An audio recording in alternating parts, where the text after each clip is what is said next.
Bang! Hello, huge movie fanatic Nate stopping on by.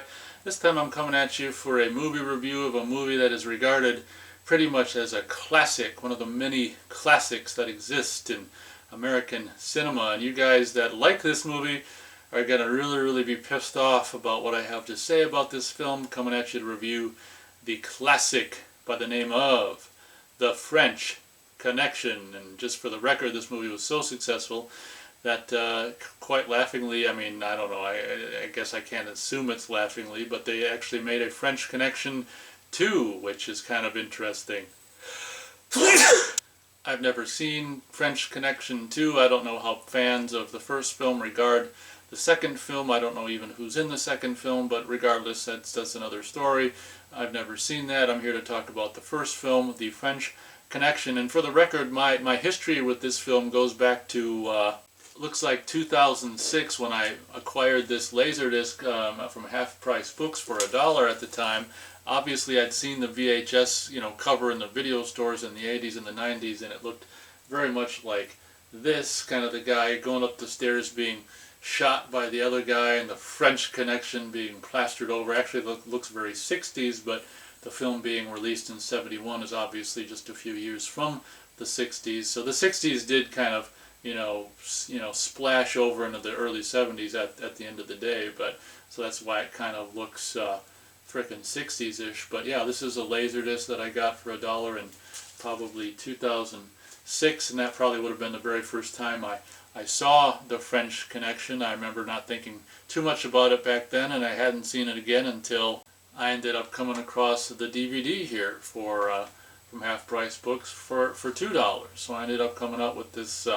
I guess you can't see a home video release of this without Gene Hackman pointing a gun, but I think that's like a still from pretty much the same, well, I guess that could have been from any scene, but I thought it'd maybe be the one from shooting the guy in the stairs and he falls down or whatever, but I think he shoots the gun more than just that time in the movie. But yeah, I just watched this probably for the second, seen this film, watched this last night, and probably my second time seeing this film. And this, incidentally, this movie was directed by William Friedkin. I want to say he's the guy who'd go on to direct The Exorcist. And I will say that the cinematic style and the feel of this movie is very well done. This movie features Gene Hackman and Roy Scheider, and I got to tell you, I'm a huge fan of Roy Scheider ever since I was a kid, in Jaws and Blue Thunder and Still of the Night and everything. I just love Roy Scheider and just his voice, it's just like, I just love Roy Scheider. I was never the biggest fan, honestly, of Gene Hackman, and honestly he's kind of one of those actors that always kind of bewildered me of like why he's such a, at the time, why he was such a, a well-known and kind of esteemed actor. Honestly, he just I don't know, he always just kind of didn't have, for me, he never really had the movie star thing about him or whatever. But I guess that's I guess not every movie star needs to have the movie star thing. Anyway, I'm already probably pissing a lot of people off, but yeah, having seen this probably for the second time last night on the DVD release, I gotta tell you, I guess maybe the reason this movie doesn't do a lot for me is because, as some of you guys may know, I'm more of a city, Jesus Christ, that was a fuck up. I'm more of a country kind of a guy, and a frickin' woods and nature and that kind of thing. And this movie obviously taking place in, I want to say, does it take place in New York or something? I don't even know where it takes place. I think it's New York. It doesn't matter. A city's a city. It takes place in some, dirty, grimy city in 1971. It's just like, it's not really going to be my kind of thing. But I can even deal with the movie. Like, I like Taxi Driver, and I can deal with the movie even if it takes place in a grimy city. Basket Case. I love Basket Case. That takes place in a city. So, just because it takes place in a city doesn't mean I'm just going to hate, automatically not like it. But, I'm also not a big fan of like these kind of cop movies. And honestly, watching, I was excited to watch the DVD, last night and watch this for the second time after, I don't know, almost 10 years or whatever.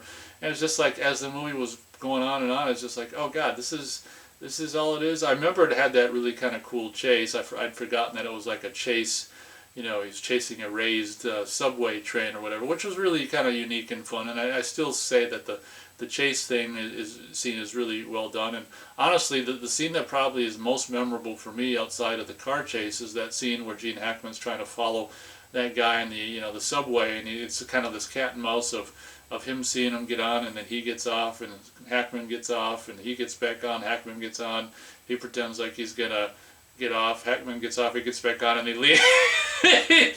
He escapes. That scene was like, I don't know if that's like 50 minutes into the movie, but like that was like, when that happened, I'm like, okay, that part was cool. And it's like, well, too bad it took like 50 minutes for something to happen in this movie that was cool, but that was cool. That was the first scene that was just like, that was really well done, well conceived and very well executed cinematically. And it's just like, okay, that was fun, so that scene combined, and also, in a lot of ways, as cool as that chase of the raised subway thing is, I almost kind of like the subtlety of the scene that I might like the best is just that one cat and mouse, get on, get off, get on, get off, get on. The subway kind of cat and mouse scene might be my favorite scene in the movie. I thought that was really fun. So yeah, it took that long for something to be like, oh, my interest was piqued, because up until that, I was just like, you know what, this is not really doing much for me. So the premise, if you don't know, most people probably do know, but if you happen to don't know, of this movie is, there's some, bad guys or drug pushers from France who are, doing this elaborate thing to come to America, and they're bringing this car, and they're coming to do a drug deal. And they hide the drugs in the vehicle, and they bring a vehicle and crane it off the thing and drive it away, and they're gonna, the whole movie is basically about Gene Hackman and Roy Scheider characters are like cops who are, I don't even know how they ended up finding out about this. It's like Gene Hackman and Roy Scheider are just going out to some bar, and Hackman just happens to see this guy and he wants to follow him, and it's just it just seems like, how the hell does they even, like, I don't know, it just seems so random. Like, why does he just he just sees some guy at a bar, and he just wants to, I've got some kind of feeling about him, and let's go follow him and do a stakeout. I mean, this movie, the reason why it doesn't do a lot for me is because it's just like, if you're a fan of stakeout movies, more power to you, but it's just like, it seems like the majority of this movie is just like Gene Hackman or Roy Scheider or both of them just eating coffee and a donut outside in a freezing cold city across the street from this bad guy, while they're just watching him, or if they're in their car stakeout. I mean, it's just like so much of this movie, it just seems like 50% or more of it is just like them just doing stakeouts, and if you like that, that's fine. But I just personally, like maybe one stakeout scene, two tops in a movie. It just seems like it was never-ending stakeout scenes, and across the street, drinking coffee and trying not to look like I'm watching you, but I am. And I don't know, that stuff just really doesn't interest me, and it's a shame because William Friedkin is obviously I like him as a filmmaker. The stuff of his I've seen, and I will say that this movie is well done. I guess I'm just not a big fan of this kind of genre. And it's a shame because I love Roy Scheider, and I love seeing him in this, but it's like I don't. It's great that he's in it, but it's like I don't like what the movie he's in, and it's just like, yeah. So the course of this movie is basically just them somehow getting a hunch that this guy, and then they like tap because there's this one guy in New York or whatever who owns a business with his like 19-year-old wife, and I think they end up tapping his phone, and somehow they just magically realize that it's going to be some drug deal. And the course of this movie is just them trying to figure this out. The bad guys trying to figure out, okay, we're being watched, how are we going to do this drug deal. The guy with the drugs he wants to either do it within a certain number of days or get the hell out of Dodge. So the guys don't want to miss out on the drugs, so they got to do it. And it's just kind of like, how can we do it and not get caught? And they do end up like picking up the car that the drugs are in, and there's this kind of scene which is just kind of, I don't know, really annoying, where they tear the whole car apart looking for the drugs, and It's just like, oh, they tore it apart, and I don't know where else to look. I mean, we looked everywhere, and he's like, how much did this car weigh when it came in? And in the manual here, it says it's supposed to weigh this much. So this vehicle weighs like 100 and something pounds, more than it should. So at that point, they're like, well, what else didn't you look under? And the guy's like, well, I didn't look here, and it's just kind of like, well, shouldn't that be like one of the first places you look? It's just kind of like a dumb plot point. So they pulled that thing up on the sides of the whatever here and there. I don't know if it's on both sides or whatever, but sure enough, there's the drugs or whatever, and a big deal. And then they give the car back to like the rightful owner. And this part's really confusing to me. It's like, do they put it seemed like they really ripped the car apart. So did they go out and buy another car? Or did they put the car back together? Because it seemed like the way they ripped it apart, they could never get that thing back together in the time that they got it back together in the movie. So this is something that is like never even addressed. Like, is it the same car that they're supposed to put back together? Did they go buy another car?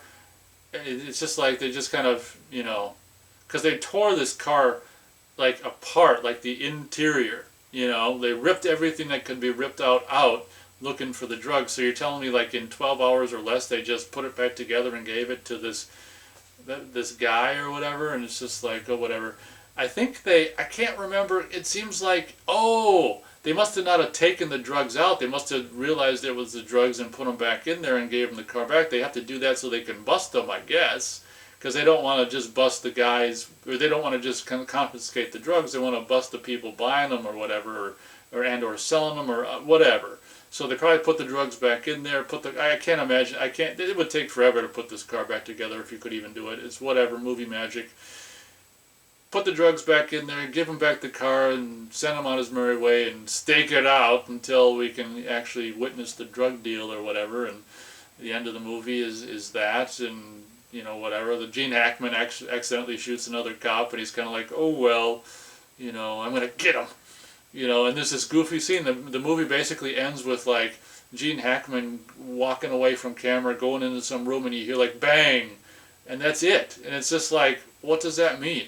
Gene Hackman shot someone, or he got shot, and then it like shows, still frame of the characters, and so was convicted of this and got away scot-free. This so-and-so convicted of this, got away, convicted of this, got away. This guy convicted of this, 5 years. And it's just like, what was that gunshot? Maybe fans of the movie, maybe you can tell me. I'd be very appreciative if you could tell me. Like, Gene Hackman goes into some, room, bang, and the movie's over. What was that gunshot? And it does seem like everyone lived, so what was that gunshot? I think we're also shown that Gene Hackman's character lived, Roy Scheider character lived, so I mean, what was that bang? Like accidentally, like he shot a rat or something? I just don't get it. Call me dense, but I guess I don't understand why this movie is so, I guess has one of those histories of, being up there with like kind of like Godfather and Jaws, and maybe not that high, but I know the French Connection is definitely one of those kind of classic movies that tends to, people and cinephiles hold in high regard. And I know that obviously a lot of people watching this review probably just watched it. If you're still watching, they probably just watched it gritting their teeth all the way through, and just like, oh, you don't appreciate this, you don't appreciate that. It's just like, well, just because I'm a movie fan doesn't mean I'm going to like every fucking movie. Like Gone with the Wind, Wizard of Oz, I can't stand that shit. So this happens to be one of those movies that I just found to be, not very interesting at all. And after it was over and the credits rolled, I'm like, God, I bet this movie, and I do this a lot with movies I don't like it, I always say to myself, I bet there's a lot of people in this movie, or in this world rather, where this movie is their favorite movie, and I just scratch my chin. I'm like, how? I'm sure that's the case. I'm sure French Connection is a lot of people's favorite movies, like Jaws is certain people's favorite movies. Friday the 13th is among one of my favorite movies. So, and people probably, people who love French Connection probably like, how can Friday the 13th be your favorite movie? So, it's just, for those of you watching who might be pissed right now or may not be or whatever, just understand that we're all different and we all have our tastes and certain tastes, and mine don't include just dirty, grimy, cop movies, I guess, that take place in the dirty, grimy city with cops slapping people around and intimidating people and this and that. And I will say, the kind of that car chase was really cool. And it looked like it was Gene Hackman. It's like they did it all in one shot. Looks like it was Gene Hackman who got into that car. It's like a handheld shot. And he speeds away and, speeds around this parked car and speeds. It looks like he did that. It just seems weird to me. Usually actors don't get to that was one thing that was really cool about that shot. Is just like it was all in one shot, unless there was like a stunt driver in the trunk.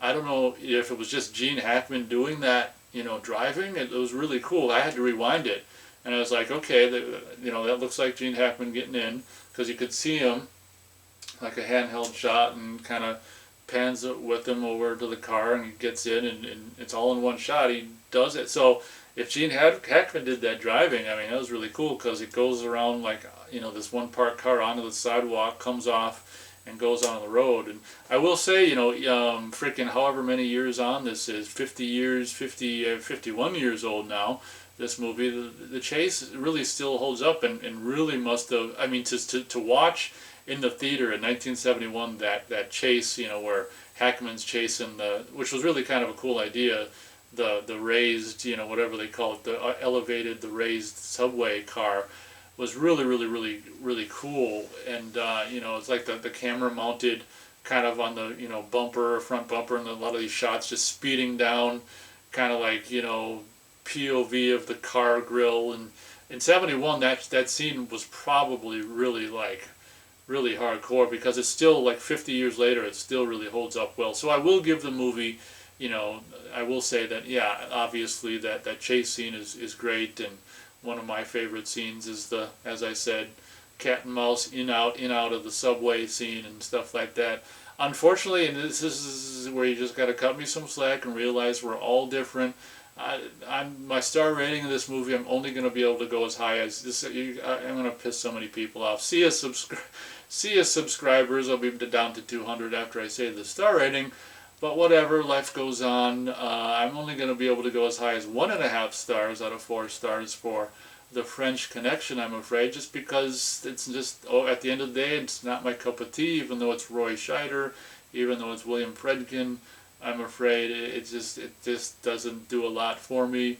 It is really fun, though, to see like young Gene Hackman and stuff like that, even though I'm not necessarily a Gene Hackman fan per se. It's fun to see him. And obviously '71, he's kind of got that 60s, that's what I mean, the 60s kind of bled over into the early 70s. He's got that 60s hat and stuff like that. But like I say, one of the saving graces for me of this movie is just loving Roy Scheider so much. And it's a delight to watch him, especially so young in a movie like this. And I was watching this, and it occurred to me, it's like, I wonder when Roy Scheider's career really kind of started, and when he started being in movies and stuff. Because I mean, it's just like, it'd be fun to know. I can't imagine, his career would have had to have started not too long before this, I would think. I don't know when the hell Roy Scheider really kind of became more or less whatever, established actor or whatever. But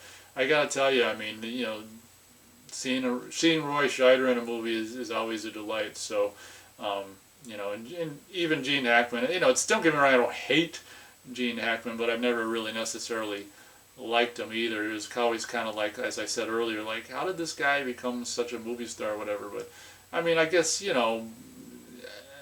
I'll just leave it at that. I hope you guys enjoyed this review. Thank you very much for watching, and as always, and go easy on me in the comments, will ya? We'll catch you on the next one.